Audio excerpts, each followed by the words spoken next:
Go ahead, Greg Hunter. So, Bob, you've said for quite a while that this team was capable of shooting like that, but this was the performance I guess you were waiting for. Had you seen that coming up in the last couple of weeks in practice or anything, that all of a sudden they were going to be that hot? Well, they shot like that in practice pretty much all along. I don't think it was a matter of them looking like they were hot. They were just normal. You know, Sean really struggled in the games, but made everything in practice. Taz has been pretty consistent in making shots. We got to get JB going because he could be another guy making shots for us. Emmett's made shots, so we ought to. If we don't turn it over and if we stop dribbling it so much, I think we could be a pretty good offensive team. Next is Ryan Pritt. Coach, you went back to that pressure that we saw Friday, and obviously it paid dividends. I thought it really kind of energized you guys, turning, as Taz said, defense into offense. Just what were your thoughts with how that worked for you? And I'm assuming that's something we're probably going to see a little more of if it continues to go that well for you. Well, I think it depends on the other team and their personnel. We just didn't want to sit there and have to guard pass after pass, back cut after back cut, you know, flare screens and everything else they do. They do a terrific job of running offense. We just wanted to make them play faster. And when you press and you take some chances and you double team some things, they're going to throw it out of there and have numbers, which really does speed the game up and gets them out of offense.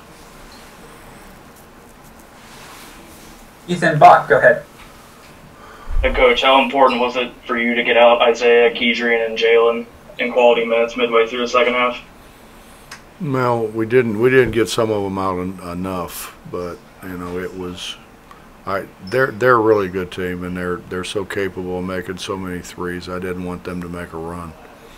So every time that I thought they were starting to make a run, I try to get one of our veteran guys back in there and one of those guys out. But we got to get JB making shots. I mean, he really shot it well a year ago, and he struggled a little bit with his shot.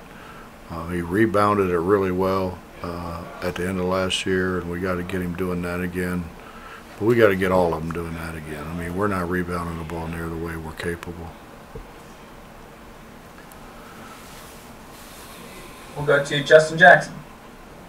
Hey, Coach, obviously Deuce had a pretty good point guard, defensive point guard on him today. So the fact that he goes out and, gets you 20 and goes 9 of 11 from the field, what does that say about Deuce's offensive game?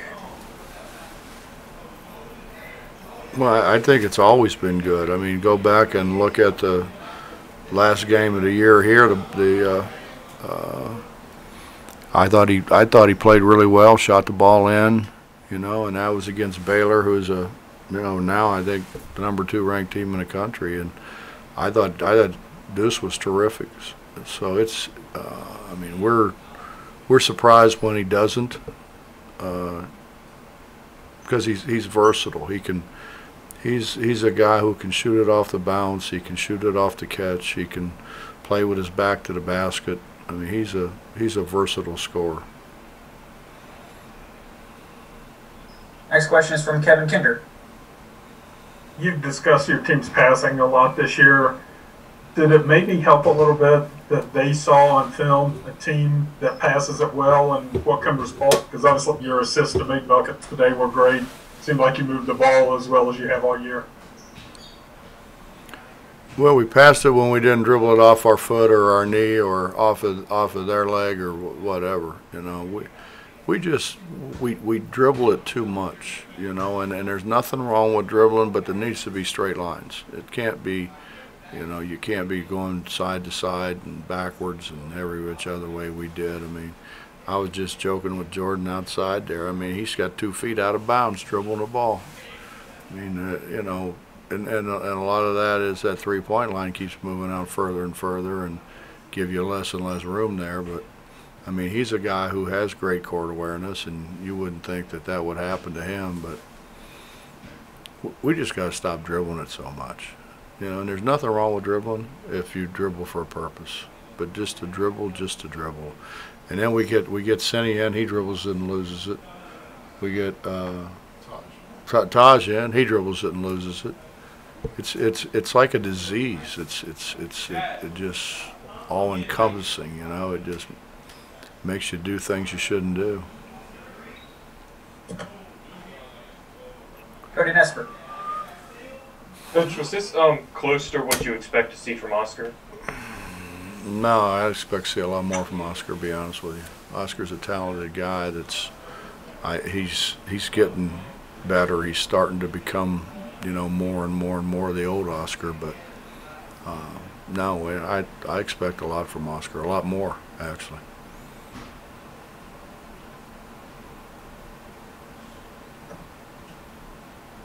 Matt Fernsworth. Hey, Coach. Last time Richmond was in the Coliseum was when you were playing for WVU. I was just wondering, do you remember anything from that game? Yeah, I remember guarding Kevin Eastman, who's had a great career as a assistant coach in the NBA, and he and I have become pretty good friends. Yeah, I remember that. I don't remember how many I had or he had or any of that kind of stuff. But 5. Who had 5? You. That's because I passed it all the time. Hey, right in there that I had 5 points because I spent all day passing it to Maurice and Bake. Who's next? Hey, Bob. Now you jump into conference play. You got a few days before that, but you feel like you're ready to get into conference play? I don't know. Well, I mean, we'll see. We've got a week, which is good. We've got a week to prepare for Iowa State. You know, although we come out of this, I think, a little bit dinged up and a little leg weary. So we're gonna take some time off with them and maybe look at some film and things, and then get back at it. But I don't know. If we make shots, we're pretty good. If we stop turning it over, we're even better.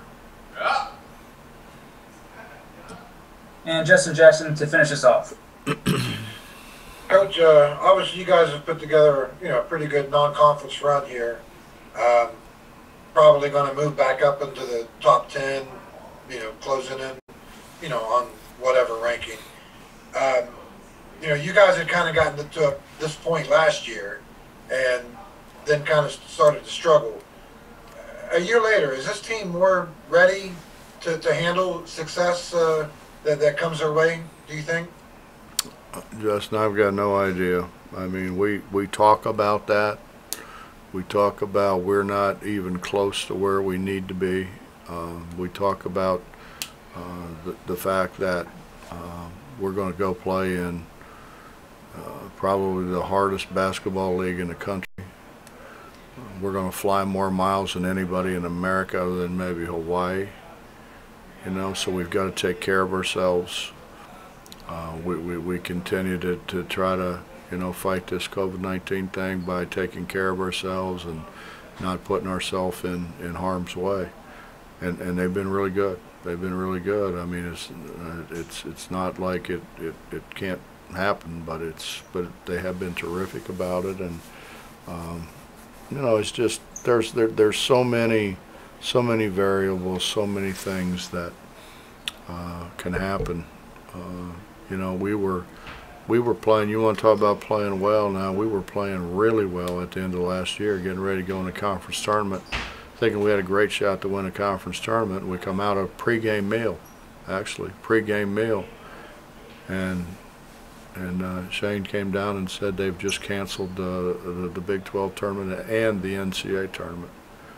And I mean, you talk about a kick and a you know what. I mean, that was, and that hit them hard, hit them really hard.